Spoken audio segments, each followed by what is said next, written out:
പ്രിയപ്പെട്ടവരെ, എല്ലാവർക്കും സുഖമായിരിക്കുമല്ലോ.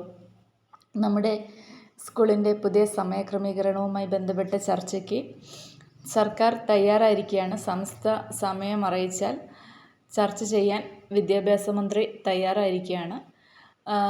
വിദ്യാഭ്യാസ മേഖലയുമായി ബന്ധപ്പെട്ട എല്ലാ തീരുമാനങ്ങളും ഒരു ചർച്ചയിലൂടെ നടപ്പാക്കുന്നതിന് പകരം ഈയിടെയായിട്ട് എന്നല്ല, അവർ ഭരണത്തിൽ വന്ന സമയം തൊട്ട് എല്ലാ കാര്യങ്ങളും അടിച്ചേൽപ്പിക്കുകയാണ് ചെയ്യുന്നത്. അതിൻ്റെ ഒരു ഭാഗമായിരുന്നു സൂംബ ഡാൻസ്. ഇപ്പോൾ ഒരു ചർച്ചയും ചെയ്യാതെ അവർ പെട്ടെന്നൊരു സമയം മുന്നോട്ട് വെച്ചു. ഇപ്പോൾ ചർച്ചയ്ക്ക് തയ്യാറായിരിക്കുകയാണ്. ഇങ്ങനെ അടിച്ചേൽപ്പിക്കുന്ന രീതി ഒട്ടും ശരിയല്ല.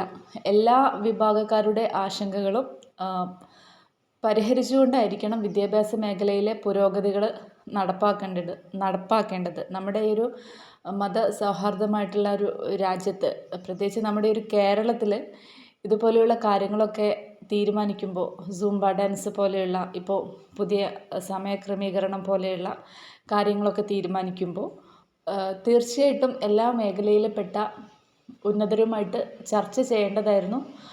അത് ഉണ്ടായില്ല. വലിയൊരു സങ്കടം ഉണ്ടാക്കുന്നൊരു കാര്യം തന്നെയാണ്. ഇനിയിപ്പോൾ പുതിയതായിട്ട് അവർ പറയുന്നത് പ്രാർത്ഥന ഒഴിവാക്കും സ്കൂളുകളിൽ എന്നാണ്. അത് അവിടുത്തെ ഇപ്പോൾ ഓരോ സ്കൂളുകളിലെ പാരൻസിനും അല്ലെങ്കിൽ ഒരു PTA മീറ്റിങ്ങിലൂടെയൊക്കെ അവിടുത്തെ സ്കൂളിൽ പഠിക്കുന്ന ആ ഒരു രക്ഷിതാക്കളുടെ ഒരു താല്പര്യപ്രകാരം ഓരോ ചിലപ്പം മതസംഘടനകളുടെ കീഴിലുള്ള സ്കൂളാണെങ്കിലും ഒരു പക്ഷേ അവിടെ പ്രാർത്ഥന വേണമായിരിക്കും. അതല്ല, എല്ലാ സാധാരണ സ്കൂളുകളെ പോലെ എയ്ഡഡ് അൺഎയ്ഡഡ് സ്കൂളുകളെ പോലെയുള്ള സ്കൂളുകളാണെങ്കിൽ സ്വാഭാവികമായിട്ട് ഇത്രയും കാലം എങ്ങനെയാണോ മുന്നോട്ട് പോയത് അങ്ങനെ തന്നെ മുന്നോട്ട് പോവട്ടെ എന്നാണ് എൻ്റെ അഭിപ്രായം. ഈ ഒരു വിഷയത്തിലും പാരൻസിൻ്റെ ഒരു അഭിപ്രായം, അതുപോലെ ഓരോ സംഘടനയിലും പെട്ട ഉന്നതരുടെ അഭിപ്രായങ്ങളൊക്കെ സ്വീകരിക്കേണ്ടതാണ്.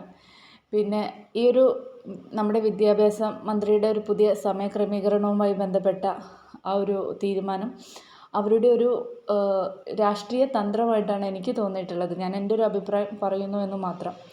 കാരണം അവർ സംസ്ഥയുമായിട്ട് ചർച്ച ചെയ്യുമ്പോൾ സ്വാഭാവികമായിട്ടും സമസ്തയുടെ തീരുമാനത്തിനൊപ്പമായിരിക്കും വിദ്യാഭ്യാസ മന്ത്രി മുന്നോട്ട് പോവുക. ഒന്നോ രണ്ടോ ചർച്ച കൊണ്ട് സമസ്തയുടെ തീരുമാനം അംഗീകരിച്ച് കൊടുക്കുമെന്ന് ഞാൻ കരുതുന്നില്ല. എന്നാലും ഫൈനലി സമസ്തയുടെ തീരുമാനമായിരിക്കും മുന്നോട്ട് വരിക.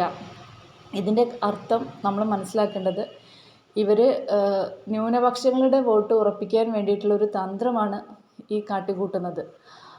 സൂംബ ഡാൻസിലൂടെയും പിന്നെ അതുപോലെ തന്നെ ഈ ഒരു പുതിയ സമയക്രമീകരണത്തിലൂടെയൊക്കെ ന്യൂനപക്ഷങ്ങളുടെ ആവശ്യങ്ങൾ ഞങ്ങൾ അംഗീകരിച്ച് കൊടുക്കുന്നുണ്ട്, അവർക്ക് വേണ്ടി ഞങ്ങൾ ഇത്രയും വലിയ വിട്ടുവീഴ്ചയ്ക്ക് തയ്യാറായി എന്നൊക്കെ പറയുമ്പോൾ, പ്രത്യേകിച്ച് മദ്രസ പഠനത്തിൻ്റെയൊക്കെ പേരിൽ സർക്കാർ വിട്ടുവീഴ്ചയ്ക്ക് തയ്യാറാകുന്നു എന്ന് പറയുമ്പോൾ മുസ്ലിം സമുദായത്തിൽപ്പെട്ടവരുടെ വോട്ട് കുറേ കൂടി സർക്കാരിന് കിട്ടുമെന്ന് സർക്കാർ വിചാരിക്കുന്നുണ്ട്. ഇതൊരു രാഷ്ട്രീയ തന്ത്രമാണെന്ന് ഒരുപാട് ആളുകൾ മനസ്സിലാക്കിയിട്ടുണ്ട് എന്ന് എനിക്ക് തോന്നുന്നു. കാരണം FB, ഇൻസ്റ്റ, യൂട്യൂബ് അടക്കമുള്ള കമൻറ്റ് ബോക്സുകളിൽ നിന്ന് ഞാൻ മനസ്സിലാക്കിയിട്ടുള്ളൊരു കാര്യം, സർക്കാരിൻ്റെ ഈ ഒരു ഉഡായിപ്പ് ഒരുപാട് ആളുകൾ മനസ്സിലാക്കിയിട്ടുണ്ട് എന്നതാണ്. ഈ ഒരു വിഷയത്തിൽ എനിക്ക് ഇത്രയൊക്കെയാണ് പറയാനുള്ളത്. എല്ലാവർക്കും എപ്പോഴും നന്മയുണ്ടാവട്ടെ. Thank you.